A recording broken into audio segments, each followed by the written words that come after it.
কিছুদিন যাবৎ কিছু খবর আসছিল যে গাঁজা কিছু লোক গাঁজা নিয়ে ব্যবসা বাণিজ্য করার জন্য এদিকে কিছু গাঁজা স্টক করছিল।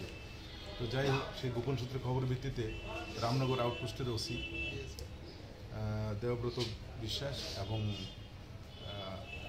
পশ্চিম থানার ওসি পরিতোষ দাস ওনারা একটা টিম তৈরি করে, সেই টিম কালকে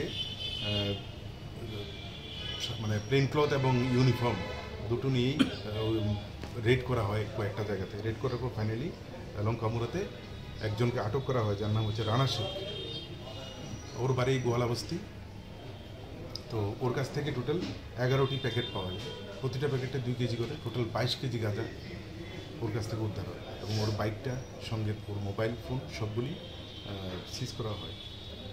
টোটাল ঘটনাটা নিয়ে একটা স্পেসিফিক কেস রেজিস্টার হয় NDPS অ্যাক্টে, এবং টোটাল ইন্টারোগেশন যেটা দরকার সেটা আছে, ওকে কোর্টে পাঠানো হচ্ছে এবং পুলিশ রিমান্ডে এনে ওকে জিজ্ঞাসাবাদ করা হবে।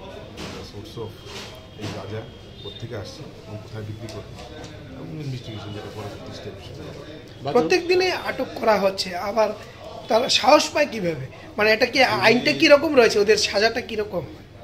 দেখুন, সাজার ব্যাপারটা কোর্টে, আমাদের কাজ সঠিক তদন্ত করে সমস্ত কিছু কোর্টে প্রেরণ করা, চার্জশিট দেওয়া। আমরা ওই কাজটাই করতে পারি।